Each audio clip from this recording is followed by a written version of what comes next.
Hey guys, Zyndae here from the Golden Land located at angelfire.com/game/link40, and I'm here going to be talking to you today about random Zelda ideas. Just some things that, me and my friends have talked about before in the past. Really nothing incredibly important, I guess. Just kind of something that I want to just throw out there just to see what you guys think. So, basically, about once every month or once every 2 months, one of my friends comes up and visits me from another city. And we talk about Zelda stuff. He's a very big Zelda fan like I am, and we sit down and we kind of throw ideas with across each other and think of ways that maybe the Zelda franchise could be better, or just new ideas that'll keep something fresh. Something that we've also come across that we've noticed too is that we really like particular dungeons depending on the Zelda games. Like there are some dungeons that just stand out. There's Stone Tower Temple at the end of Majora's Mask. There's the Forest Temple in Ocarina of Time. There is the ship in Skyward Sword. There's Arbor's Grounds. Even the mansion in Twilight Princess are just fantastic. The ambiance, the environment, the ideas, just generally everything that comes together, that just wraps together in those dungeons is just so well presented that they stand out. So we've thought it kind of sucks though that you have to play through all of Skyward Sword to get to the ship, or you have to play through the first half of Ocarina of Time, to get to the Forest Temple. And ultimately, yeah, you could always just keep a save file at the beginning of every dungeon. But we were thinking about maybe Nintendo could take it and do something different with it. What if they took like a poll online where they tell you we vote what our favorite dungeons were of all time. They give you a list of every single dungeon in the history of all the Zelda games, and you pick the top 5 of your favorite dungeons. And they take those votes and they compile them all into one gigantic Zelda game. Now, a lot of people might be like, well, that's dumb because all it's going to be is a dungeon crawl. It's like, yeah, you're right, it would just be a dungeon crawl. But here's the idea behind it. What if Nintendo presented it differently? Like, let's say the first dungeon's the Deku Tree. You're given Link, you have 3 hearts. You go through it. You beat Goma. After you beat Goma, you now have 4 hearts. The next dungeon would be, I don't know, anything you want. Pick a dungeon, I don't care what it is. But the next dungeon that you start, you now have 4 hearts because you just got one from Goma. You would still have the item, the slingshot that you picked up from the Deku Tree. And anything that you picked up in Deku Tree, Deku Nuts, Deku Sticks, they would all be part of your inventory. You can even go a little bit further where, like, if you're playing through an Ocarina of Time dungeon, you pause it. All the items that you currently have are Ocarina of Time graphics, and then let's say you're going through a Wind Waker dungeon, you would still have all the Ocarina of Time items, but they would be Wind Waker graphics. You can even do it that way. Ultimately, throughout the dungeons, Link could pick up an idea of maybe he's dreaming, something has happened, he's not part of his actual world, he's reliving these scenarios in which previous Links have gone through, and he doesn't know why. By the end of the last dungeon, you would have 20 hearts, and you would go through, or you'd have 19 hearts, and the end of the last dungeon, that you would actually get a heart container, obviously would bring you to 20 hearts. And then you would then go through one master dungeon at the end of the game, and then you would realize that by the end of the game, Link wakes up. The credits roll by, and Link wakes up, and he realizes that he's been kidnapped, he's been brainwashed, whatever, he's been put to sleep under the sleep spell, and somehow he has broken this sleep spell, and he wakes up in jail. To be continued. Nintendo then makes a game part 2, which allows you to go through an actual adventure.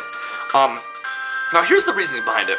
One, there are so many dungeons that I love that I would love to just be able to go through without having to go through the Zelda game to get through them, or to get to them. So for people that enjoy dungeons and just thinking and just the puzzle aspect of it, I would really much enjoy this game. It'd be a lot of fun. And then for people that maybe don't enjoy it so much, they would then have part 2 of the game to go through, where they would then be able to do their adventures and actually figure out why and what happened with Link in the first game.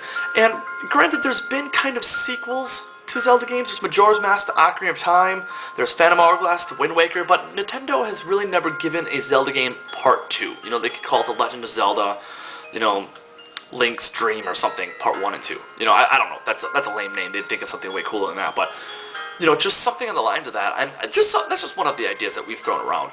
Just what if they would do that, and then they would go through an explanation, because it would make it feel a little bit more of an epic adventure where you'd have the same Link for 2 games, and you could go through it that way, and you can learn about him and Hyrule in that type of a world and scenario. And just an idea that we've thrown around. Another one that we've thrown around here is what if you play a Zelda game that takes place in the future? Now, we're not talking about our lives, or we're not talking about our world, we're not even talking about even cars or planes. We're talking about just something a little bit more technologically advanced, something a little bit more advanced than just horses, maybe airships, just something. Where you play as a character you design. You don't play as Link, you play as a character you design because it takes place centuries, millennia, I don't know, afterwards when the timeline is done. And your particular character then goes through time to actually aid Link into doing specific events and specific things that he has done in the Zelda games that we have already played through.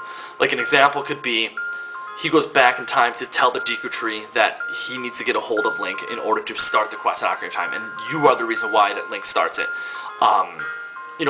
Just think of scenarios like that where, Zelda gets kidnapped in A Link to the Past, and your character is there. Your character maybe is the one who did the kidnapping, and you have to kidnap Zelda to bring her to the jail cell so that she tells Link the telepathic message so that he wakes up in the first place.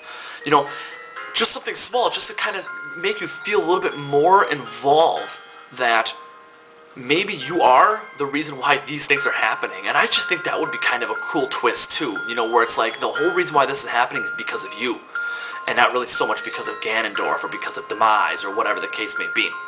So, like I said, not much really of importance here. Just a couple things I want to touch base on. Just kind of wanted to see what your guys' opinions are. Like what items would you include in a Zelda game if you were given the reins of the Zelda franchise? And I would have a bow, the claw shots, or a hook shot, some variant of some form of something.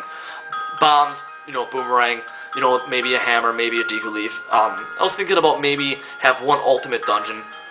Not so much like how Phantom Hourglass or Spirit Tracks did it, because they just screwed it up. But have it where you can have the Magic Mirror, the Harp of Ages, the Rod of Seasons, and wrap it into one gigantic dungeon where you have to go to the Dark World 400 years in the past and the Dark World in the present, and then you have to go to the Light World of 400 years in the past and the Light World in the present in order to go through one dungeon. Something like a really master, very puzzle-based dungeon. It would just, I don't know, I just think that would be kind of cool too if they would really, really sit down and think of these kind of ideas. So, like I said, just give me your thoughts, tell me what you think, and I will try to be doing more videos. I know I keep thinking of more like excuses and stuff like that on my website, on my YouTube page about me not doing videos and stuff, and I will always say this because I truly believe it, that I have not forgotten to do videos. I really haven't. If I ever stop doing videos, I will say on my last video, this is my last video.